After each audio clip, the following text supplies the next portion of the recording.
Hello friends, आपकी अपनी channel exam booster classes पर आपका स्वागत है। हम कर रहे हैं सीटेट के PYQ क्वेश्चन सीरीज। तो चलिए बिना देरी के शुरू करते हैं।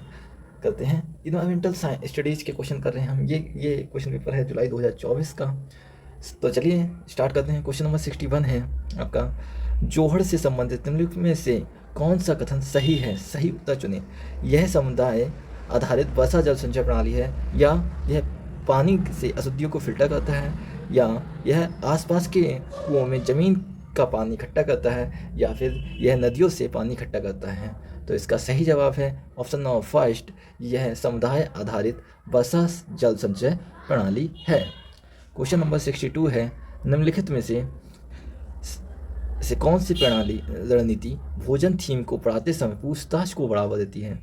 तो इस ऑप्शन हैं इसके, छात्रों से विभिन्न खाद्य पदार्थों के चित्र एकत्र करने के लिए कहना, या सैंडविच, शिकंजी वगैरह के बिना आग के पकाने का प्रदर्शन, या छात्रों से उसके परिवार के सदस्यों की खाने की पसंद का पता लगाने के लिए कहना, या फिर भारत के विभिन्न क्षेत्रों में उपयोग की जाने वाली विभिन्न परिरक्षित खाद्य पदार्थों का चित्र बनाना। तो इसका सही ऑप्शन हो जाएगा ऑप्शन नंबर 3, यानी कि छात्रों से उनके परिवार के सदस्यों के खाने की पसंद का पता लगाने के लिए कहना। क्वेश्चन नंबर 63 है, एक EVS शिक्षिका अपने छात्रों से सोचने और जवाब देने के लिए कहती है कि हम सर्दियों के दौरान ऊनी कपड़े में क्यों सहज महसूस करते हैं।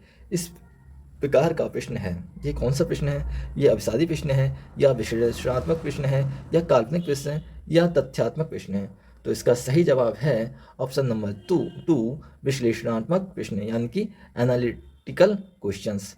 तो अब क्वेश्चन नंबर 64 करते हैं। इसमें NCERT की EVS पाठ्यपुस्तक के एक अध्याय में वहीदा का प्रिज्म और नौसेना में डॉक्टर के रूप में उनके अनुभव का वर्णन है। इससे शामिल करने के क्या कारण हैं? तो ऑप्शन है, उनका अनुभव लैंगिक रूढ़ियों को चुनौती देता है, या उसकी कहानियाँ सशस्त्र बलों की चिकित्सा अधिकारी के जीवन की एक झलक देती है, या फिर यह समझना कि प्रिज्म 7 रंगों को दर्शाता है और उसके सामने आने वाली कठिनाइयों और निपटने के तरीकों को समझाता है। तो इसके कौन कौन से ऑप्शन सही होंगे? तो इसके देखो, पहला है इसका, जिस पहला ऑप्शन भी ठीक है, सेकंड ऑप्शन भी ठीक है, और डी ऑप्शन भी ठीक है, मगर यह समझना कि प्रिज्म 7 रंगों को दर्शाता है, ये गलत है। पहला सही है, सेकंड सही है, और डी सही है। तो इसका सही जवाब हो जाएगा ऑप्शन नंबर 4। ठीक है। अब क्वेश्चन नंबर 65 करते हैं। कक्षा 3 के एक EVS शिक्षक एलेक्स ने हम चीज़ें कैसे बनाते हैं थीम की शुरुआत करते हुए अपने छात्रों को कागज़ की रंगीन पट्टियों को काटने और पट्टियों को चटाई बनाने में मदद की। एक सुंदर चटाई बनाने के लिए किनारों को एक साथ चिपकाया जाता है। निम्नलिखित में से किस उद्देश्य से एलेक्स को अपने छात्रों को ध्यान केंद्रित करने में मदद करना चाहिए? तो इसके ऑप्शंस देखते हैं। रंग पैटर्न के बारे में सीखना और सौंदर्य बोध विकसित करना। इस गतिविधि को बुनकरों द्वारा की जाने वाली बुनाई से संबंधित करना। चटाई को बनाने की विधि के चरणों को याद करना, या आकर्षक रंगों को पेपर चुनना और स्ट्रिप्स को पूरी तरह से काटना सीखना। ठीक है। तो इसके सही ऑप्शन हो जाएंगे ऑप्शन नंबर, देखो इसका पहला, इसके सही ऑप्शन कौन कौन से हैं? देखिए, पहला है रंग पैटर्न के बारे में सीखना और सौंदर्य बोध को विकसित करना, तो ये तो आपका सही होगा। अब सेकंड है कि इस गतिविधियों को बुनकर द्वारा की जाने वाली बुनाई से संबंधित करना, ये भी सही है। और तीसरा है चटाई के बनाने की विधि के चरणों को याद करना, ये नहीं होगा। और चौथा है आकर्षण रंगों को के पेपर को चुनना और स्ट्रिप्स को पूरी तरह से काटना सीखना, ये सही है, यानी कि A, B और D सही है। तो इसका ऑप्शन हो जाएगा ऑप्शन फर्स्ट सही, A, B, D। ठीक है। अब क्वेश्चन नंबर 66 करते हैं। 66 में है कि प्रत्येक परिवार के सदस्यों की संख्या, पानी की अनुमानित मात्रा की खपत को पता लगाने के लिए छात्र अपने घर और पड़ोस में एक सर्वेक्षण करते हैं। इस गतिविधि के माध्यम से कौन सा कौशल प्रक्रियाएं विकसित की जाती हैं? इसके ऑप्शंस हैं प्रश्न पूछना, प्रयोग करना या पर्यावरण के प्रति संवेदनशीलता, पूछताछ, परिणाम निकालना या अभिव्यक्ति, परिकल्पना, परिणाम निकालना, अभिव्यक्ति या अनुमान, प्रयोग और अवलोकन। तो 66 का सही ऑप्शन हो जाएगा ऑप्शन नंबर 2, पूछताछ, परिणाम निकालना और अभिव्यक्ति। ठीक है। क्वेश्चन नंबर 67 का है डॉक्टर 67 डॉक्टर मरीजों से मलेरिया की पहचान के लिए खून की जांच कराने के लिए निर्देशित करते हैं। खून की जांच से उसमें उपस्थित हीमोग्लोबिन का पता चलेगा, उसमें उपस्थित लौह तत्व की मात्रा का पता चलेगा, या उसमें मादा मच्छर के अंडों की उपस्थिति का पता चलेगा, या उसमें उपस्थित जीवाणुओं का पता चलेगा। तो 67 का बहुत ही सिंपल आंसर है, उसमें उपस्थित जीवाणुओं का पता चलेगा। क्वेश्चन नंबर 68 है कि मधुमक्खियों के छत्ते के बारे में नीचे दिए गए कथनों को पर विचार कीजिए। ऑप्शंस हैं मधुमक्खियां शहद के छत्तों में रहती हैं और हर छत्ते में एक रानी मधुमक्खी होती है और अंडे देती है। ये सही है। छत्ते में कुछ नर मक्खी भी होते हैं और छत्ते के लिए श्रमिक के रूप में विशेष कार्य करते हैं। थर्ड है छत्ते में अधिकांश मादा मक्खियाँ श्रमिक मक्खियाँ होती हैं जो दिन भर छत्ते को बनाने और बच्चों को पालने का कार्य भी करती हैं। श्रमिक मक्खी शहद के लिए रस की खोज के लिए लीची के फूलों के चारों ओर चक्कर लगाते हैं। तो इसके सही ऑप्शंस कौन कौन से हो जाएंगे? 68 का है डी, यानी कि ए और डी आपके सही होंगे। ए रानी मधुमक्खी एक होती है और अंडे देती है, और श्रमिक मक्खी शहद के लिए रस की खोज के लिए लीची के फूलों के चारों ओर चक्कर लगाते हैं। ठीक है, तो 68 का हो गया 4 ऑप्शन सही। 69 है कि ईवीएस के पाठ्य पुस्तकों को विद्यार्थी शिक्षक स्कूल के जीवन को उनके बाहर के जीवन से जोड़ने की NCF 2005 की सिफारिश को प्रतिबिंबित करना चाहिए। इसका अर्थ है विद्यार्थी ईवीएस के महत्वपूर्ण अवधारणाओं को याद करने के लिए बाध्य हों? बिल्कुल नहीं। पाठ्यपुस्तक ज्ञान का एकमात्र स्रोत है? बिल्कुल नहीं। पाठ्यपुस्तकें विद्यार्थियों को उनके आसपास के सभी स्रोतों के माध्यम से ज्ञान का निर्माण करने में सहायता करती हैं। ये ऑप्शन बिल्कुल सही है, यानी कि 69 का है ऑप्शन नंबर 3 सही। 70 क्वेश्चन है 17वां क्वेश्चन है पक्षियों का अध्ययन करने वालों ने यह परीक्षण किया है कि पक्षियों की एक विशेष प्रजाति में नर पक्षी और उसके आसपास घोंसले बनाते हैं। मादा पक्षी उन सभी घोंसलों को देखती है, उनमें से उसे जो सबसे अच्छा लगता है उसमें वह अंडे देने का निश्चय करती है। इस पक्षी का नाम क्या है? दार्जिलिंग चिड़िया, वीवर पक्षी या कलचिड़ी या संकर कोरा? तो इसका सही जवाब हो जाएगा ऑप्शन नंबर बी, वीवर पक्षी। क्वेश्चन नंबर 71 है निम्नलिखित कथन ए और बी को ध्यान से पढ़ें और सही विकल्प का चयन करें। कथन ए है लगभग 4700 वर्ष पूर्व सिंधु और उसकी सहायक नदियों के किनारे कुछ आरंभिक नगर फले फूले। सेकेंड कथन है कि गंगा और उसकी सहायक नदियों के किनारे नगरों का विकास लगभग 1500 वर्ष पूर्व हुआ।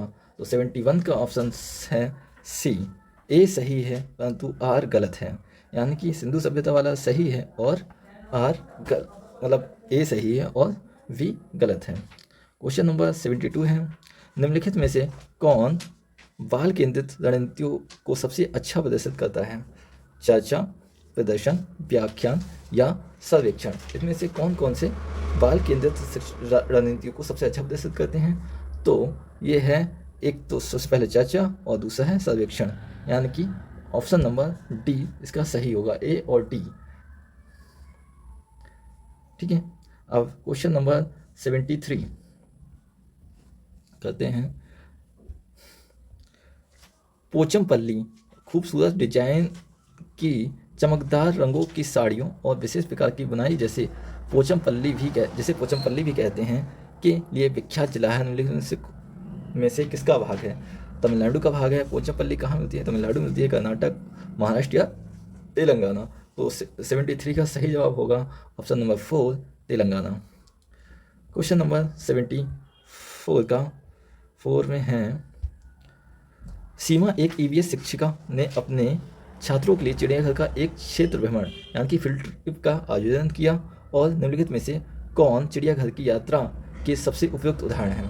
चिड़ियाघर के जानवरों के नाम याद करना, या जानवरों से संबंधित अवधारणाओं को जोड़ना, या प्रक्रिया कौशल को बढ़ावा देना, या चिड़ियाघर में छात्रों के सीखने का आकलन। तो इसमें से कौन कौन से ऑप्शन सही हैं? 74 का हो जाएंगे।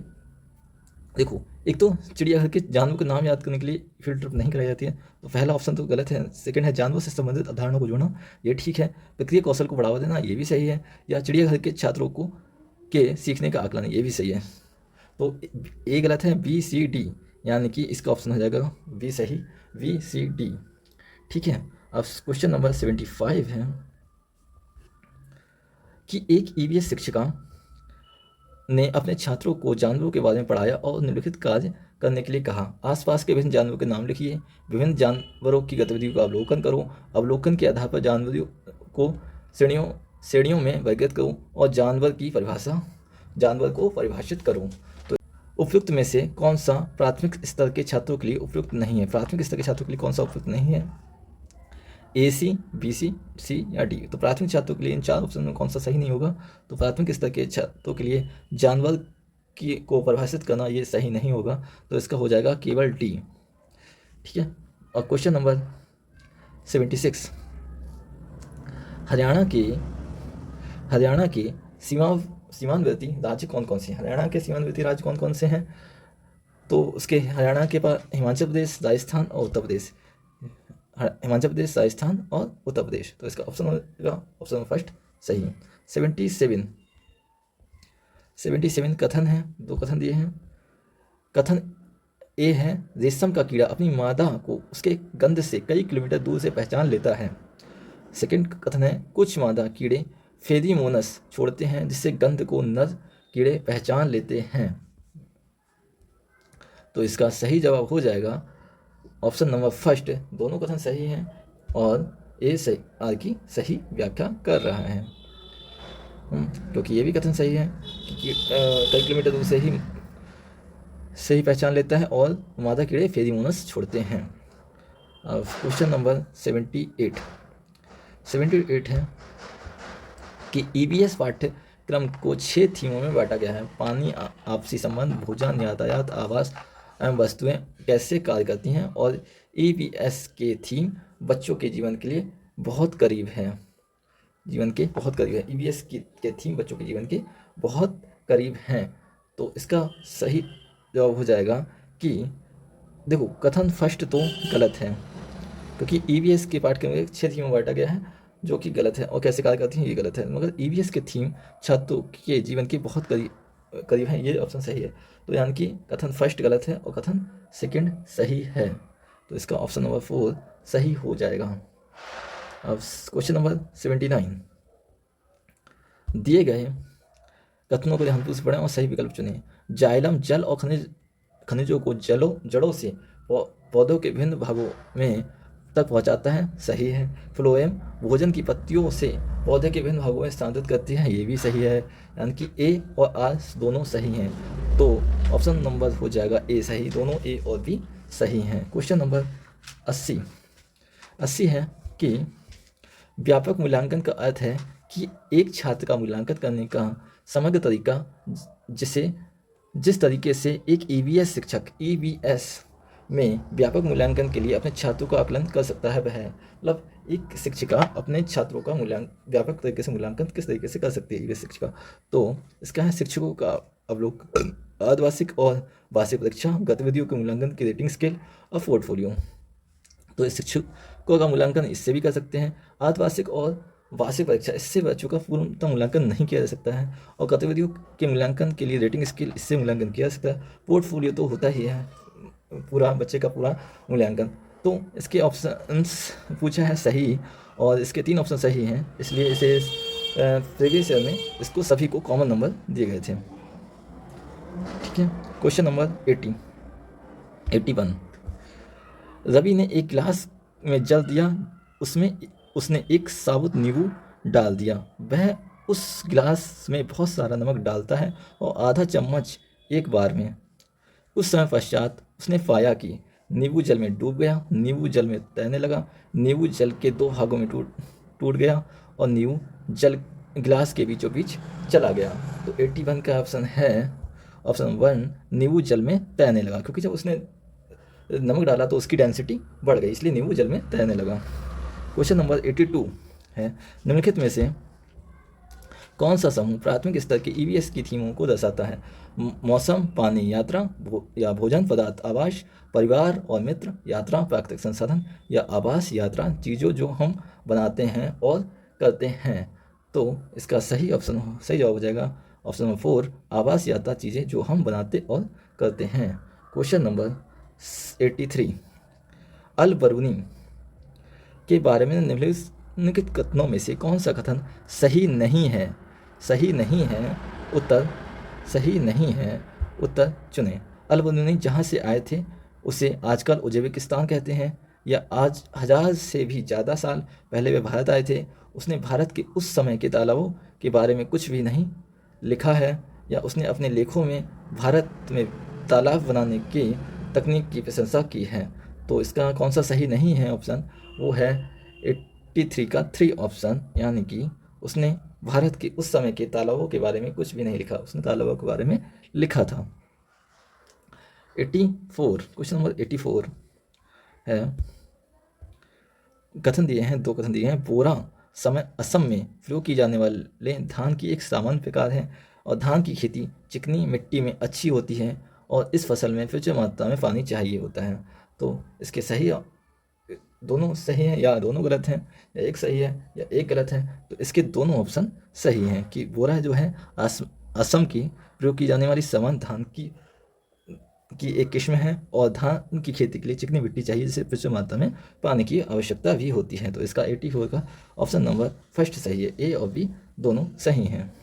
85 क्वेश्चन करते हैं, क्या कहते हैं, उस वस्तु का द्रव्यमान ज्ञात कीजिए जिसका घनत्व 12 ग्राम प्रति लीटर है, तो उसका आयतन 3 ml लीटर है। तो इसका सही जवाब हो जाएगा 36 gram. Very easy. Question number 86 का है, आप चाहते हैं कि छात्र सहपाठी शिक्षण रणनीतियों द्वारा सीखें और आप समूह कैसे बनाएंगे? 4/5 छात्रों के रोल नंबर के अनुसार समूह बनाएं, या फिर परीक्षा में प्राप्त अंकों के अनुसार छात्रों के समान समूह बनाएं, या फिर भागीदारी और सहयोग के आधार पर एक विषम समूह बनाएं। ये ऑप्शन ठीक है। समान लिंग और सामाजिक आर्थिक पृष्ठभूमि में 5 छात्रों का एक समूह बनाएं। ये ऑप्शन भी गलत है। तो इसका सही ऑप्शन हो जाएगा ऑप्शन नंबर 3, भागीदारी और सहयोग के आधार पर एक विषम समूह बनाएं। क्वेश्चन नंबर 87 है कि घन सीसर से संबंधित निम्नलिखित कथनों में से कौन सा कथन सही नहीं है? कौन सा कथन सही नहीं है?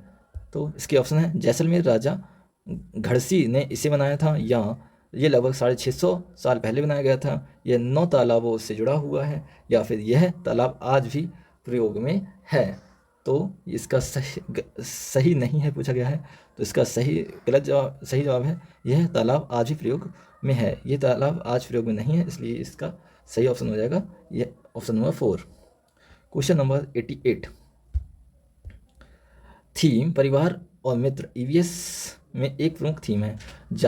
पौधे और जानवरों को परिवार और मित्र के उप थीम के रूप में प्रस्तुत किया गया है।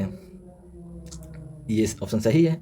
थीम के द्वारा मनुष्य और जीवन के अन्य रूपों को अन्योन्याश्रितता द्वारा पर प्रकाश डाला गया है। तो ये भी ऑप्शन सही है, यानी कि अभिकथन और कारण दोनों सही हैं। कारण अभिकथन की सही व्याख्या भी कर रहा है, तो इसका ऑप्शन नंबर फर्स्ट सही होगा। क्वेश्चन नंबर 89 है, दिए गए कथनों को ध्यानपूर्वक पढ़ें और सही विकल्प चुनें। हम अधिक ऊंचाई की तुलना में समुद्र तल पर आसानी से खाना पका सकते हैं, बिल्कुल सही है। और अधिक ऊंचाई पर पानी का क्वथनांक बढ़ जाता है, ये ऑप्शन गलत है। अधिक ऊंचाई पर पानी का क्वथनांक घट जाता है। तो इसका सही ऑप्शन हो जाएगा ए सही है, परंतु आर असत्य है। ठीक है, आर असत्य। चलिए क्वेश्चन नंबर 90 करते हैं, लास्ट क्वेश्चन सीडीपी का। कक्षा 5 की ईवीएस की शिक्षिका नीना ने अपने छात्रों को एक समूह असाइनमेंट देती है और उन्हें पास के कृषि फार्मों का दौरा करना है और कृषि के दौरान किसानों द्वारा उपयोग की जाने वाली उपकरणों और उनके द्वारा उगाई जाने वाली फसलों के बारे में जानकारी प्राप्त करनी है। उन्हें फ़ोटो भी कलेक्ट कर रिपोर्ट तैयार करनी है। यह कौन सा प्रक्रिया कौशल और सीखने के संकेतक शामिल हैं? तो इसमें कौन कौन से संकेतक शामिल होंगे? प्रश्न करना, अभिव्यक्ति करना, परिणाम निकालना, या फिर प्रश्न पूछना, प्रयोग करना, या पर्यावरण के प्रति संवेदनशीलता, परिकल्पना, परिणाम निकालना या अभिव्यक्ति, या फिर अनुमान, प्रयोग, अवलोकन। तो इसका सही जवाब हो जाएगा ऑप्शन नंबर 1, प्रश्न करना, अभिव्यक्ति करना और परिणाम निकालना। तो ये हो गए हमारे ईवीएस के टोटल 30 क्वेश्चन जनवरी 2024 के PYQ। Thank you.